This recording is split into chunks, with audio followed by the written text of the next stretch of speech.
Hari Raya as a whole, people tend to spend a little bit more money than usual compared to the other months, right?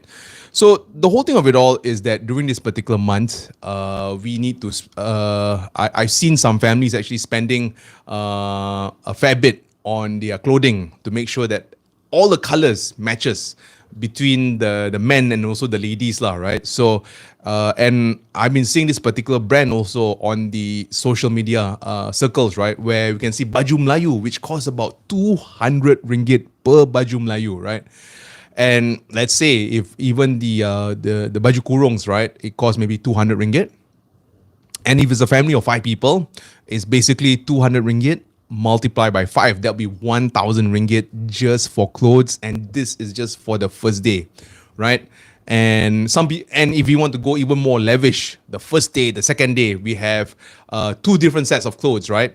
And that will probably be maybe 2,000 ringgit very easily, right? The second thing is that some families also they opt not to cook and they opt to cater food, right? And over here, if we were to cater for people, say maybe it's for a group of 30 people, right?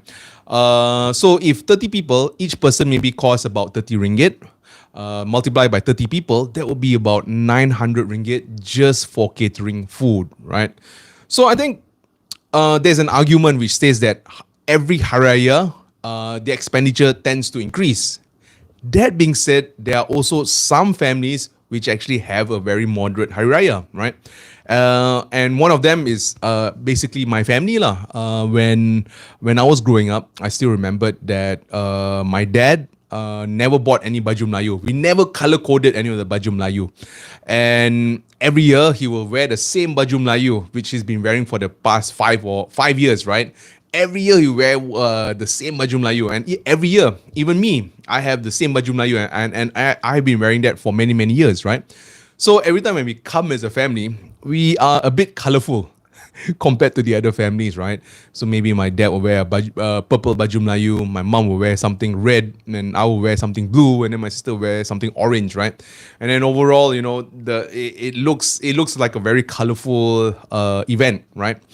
So we can actually have something very simple, and on top of that, instead of even going out for makan-makan, right, we can actually opt to cook our own food, right? And this will enable us to save money, right? That being said, however, I've also seen some families on the other spectrum where every year when we balik kampung, right, we would actually look at each other's cars, right? And we will see, oh, this cousin has a new car. Oh, that cousin has a new car, right? And it's a contest between who wears what clothes, who wears what watch, and who drives what car. And yeah, I mean, you know, some people actually look at it as a family get together, and others basically look at as, you know, just a competition amongst one another lah. So, you know, I mean, all in all, I feel that Hari Raya can be as expensive and it could be very costly. At the same token, it also can be relatively affordable. It all depends on our lifestyle and also spending within a certain budget, right? And again, you know, what we want to see is what we want to see is, or what we want to spend is basically a small little percentage of our overall income. Say if we earn maybe 5,000 ringgit, right? Maybe we can have a small little budget for Hari Raya, right? And if we overspend, and if we use our credit card and we take a loan, right, just to I guess look good for the next 1 or 2 days, right? Not too advisable lah, basically, right? Always remember, spend within our means, right? If there's one thing I want to say over here is spend within our means, right?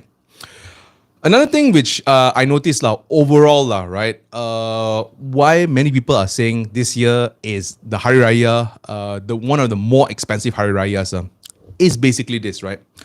Number one, there was a survey made, right? And there was a survey made by a marketing company, and they said that they surveyed about a couple of Malaysians, and they found out that more than 50% or more than half of Malaysians are expected to spend more during bulan Ramadan and also during Hari Raya, right?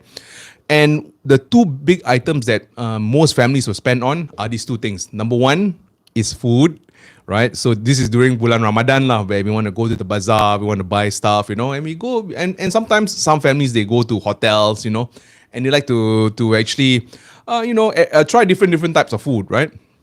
So that's the first thing that most Malaysians spend their money on. And the second thing most Malaysians will spend their money on is also fashion. And this is where, like I said, if you notice in social media, right, this past couple of weeks, right, we could see that certain Baju Melayu companies, they have been heavily advertising, and they take very very, I guess, influential influencers, or influencers which has a lot of followers, right? And we can see that these clothing companies spend a fair bit on their marketing campaign. And I mean, all in all, if you see these clothing companies spend a fair bit, right, there's money to be made, right? So that's the first observation, right? During Hari Raya, people will tend to spend more, right? And sometimes, like I said, the spending can be very lavish, until people upgrade their car, and some people actually chase for the latest, greatest baju Melayu, or latest, greatest baju kurung, right? You can go as lavish as possible, or you can actually be very affordable, basically, right? But, overall, and that's one of the reasons why a lot of business, right, they said that advertise, especially during bulan Ramadan, right? You advertise yourself during bulan Ramadan, and during bulan Puasa, that's where you make a lot of sales.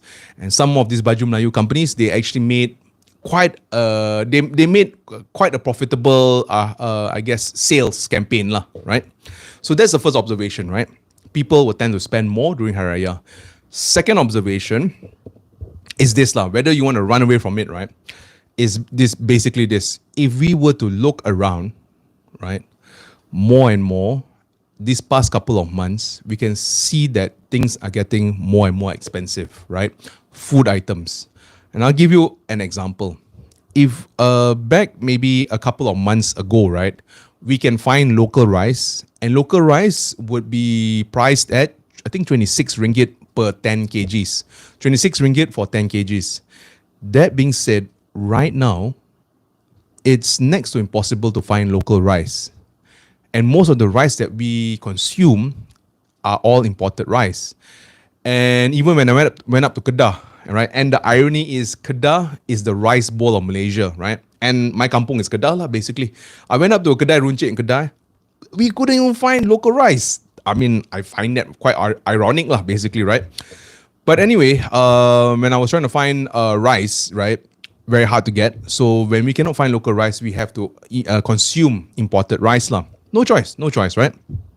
And basically, why does this matter, especially during Hari Raya, is that our two main staple food, which is ketupat and rendang, will be more expensive. And when we have an open house, every time when guest comes to makan ketupat or rendang, then itself, right, because the prices of rice dah naik, right, what will happen is that the cost for us entertaining guests will also naik, right? That's the first thing, right? The second, okay, for this, right, I'll tell you a story lah. That day when I went to buy myself a lemang, I think maybe it's about this long, right? Don't really guys can see it. It's about this long, right?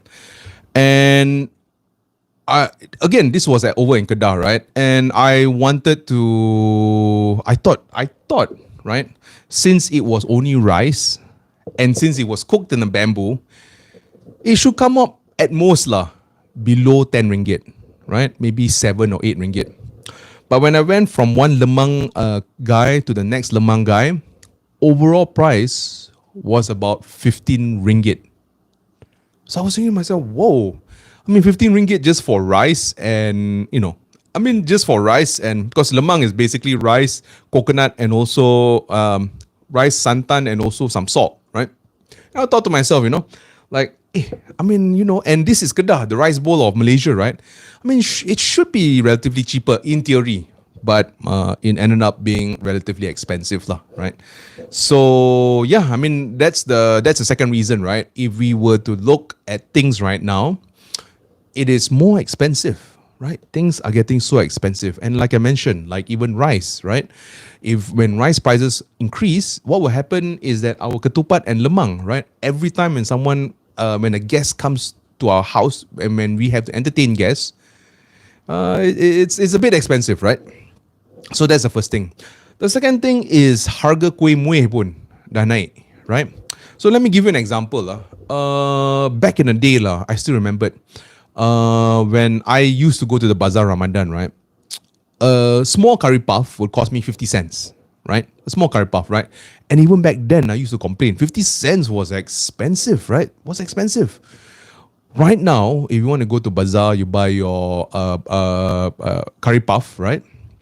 So I've seen some places selling it at 70 cents, right? And even at malls, right, they'll sell it for 2 or 3 ringgit, which is, which is back then 50 cents. And right now you can see the prices, it increased quite substantially, right? So if we have guests lah, right, if we serve them biscuits and whatnot, right? Even the harga mentah pun dah naik for all of these biscuits. So when we buy these biscuits from, say, the pemborong lah, right, it's expensive for us, right? And then we serve, and then on top of that, there's also the ketupat, right? And let us not forget lah, kalau kita pakai baju pun, so if we want to actually wear nicer baju, right, it may cost maybe about 100, 200 ringgit, right? So then in itself also is another expenditure lah, right? So I guess that's one of the reasons why people are calling this Hari Raya yang paling terpokai lah, basically, right? Whereby, we have things are getting expensive, right? And like I said, Hari Raya is a time where we want to look nice, we want to entertain guests, we want to also, our cousins and whatnot, we want to give ampao and whatnot, right? Yeah, it does cost a fair bit of money lah, basically, right? But okay, so all in all, right, since we are a financial channel, right, I think the most important thing is try to find a solution, right? And more and more lah, I've already noticed that families right now, right, before this, during my father's generation, it was very normal for the father to work and the mom to be a homemaker or to be a housewife, right? So the mom will take care of all the kids, while the dad will be the only one working.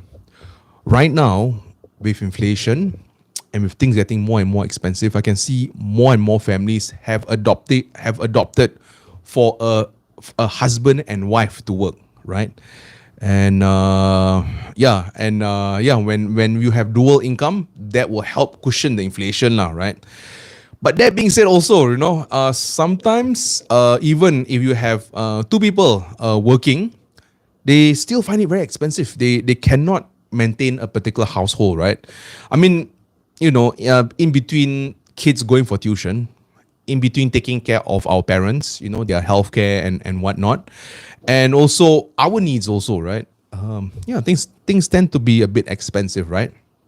So I think the realistic solution lah, or one of the solutions is always look towards investing lah, right? And I think this has been popularized since our parents' generation now, right? I mean, even our parents, right, or grandparents, right? What they used to do as investing, right, is they hope that they will get another source of income, right? So what my grandparents used to do was they used to buy a house, right? And then from there, they will get rental income, right? And the good thing about buying a property is that the rental will actually adjust based on inflation, right? So maybe 30 years ago, you can get maybe a room, right, for 100 ringgit, right? Right now, you want to find a room for that particular price is impossible, right? So your rental will also increase based on inflation, right? That's the first benefit. The second benefit is that when you buy a property, there is also this thing called capital gains, right? So before this particular episode, I did some studies lah, like Taman Tun, right? Taman Tun Dr. Ismail.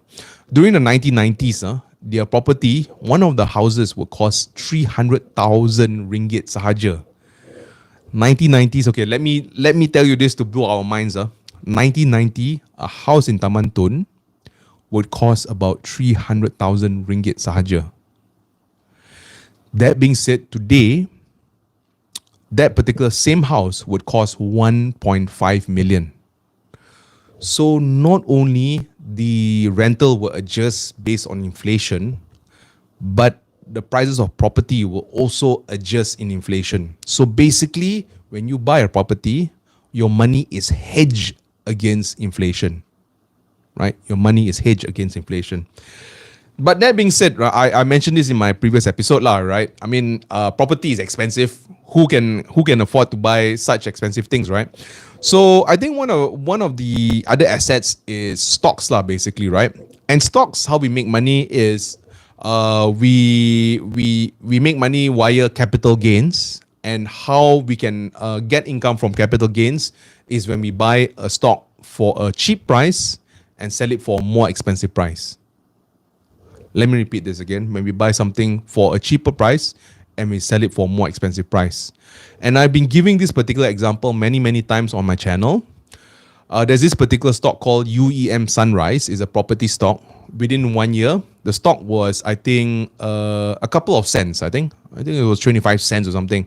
And then after that, it went up to 1 ringgit, right? So if you bought the stock much earlier, right? Say you bought 1,000 worth of that particular stock, right? After 1 year, you sell that particular stock, that 1,000 will become 4,000. So that's example number one, capital gains, right? If you invest in stocks. Example number two is when the stock pays you dividends. So every year, you as a shareholder would get some form of income by investing in that particular stock, right? I think overall, that's the overall. I just wanted to tell all of us, yes, this Hari Raya could have been expensive for certain families. Yes, with the inflation, things will get difficult for a lot of us, but there's always a solution, right? And like I said, some families have opted for the husband and wife to work, right? Some families I know, some men, right? They actually have 2 jobs, right? And then there's another solution where you can actually also invest our money, right? And I gave the example of our parents, right? During their time, they used to buy a property and they will get some recurring income or another source of cash flow, right? I think all in all, there's many solutions out there, right? But I just wanted to just come out, wish everyone Selamat Hari Raya, be cautious with how much of money we're spending. At the same time, I just wanted to just spread the Raya joy to everyone, and I hope that it's not too late to wish everyone Selamat Hari Raya. With that, if there's any questions, I will just hang on for a couple of seconds. Okay. So I don't see that many questions. With that, take care, guys. And if you have any questions, please put it down in the comment section, right? After this live. And I'll be more than happy to answer the questions. Take care, guys. Selamat Hari Raya. Maaf Zahir Batin. Take care. Bye.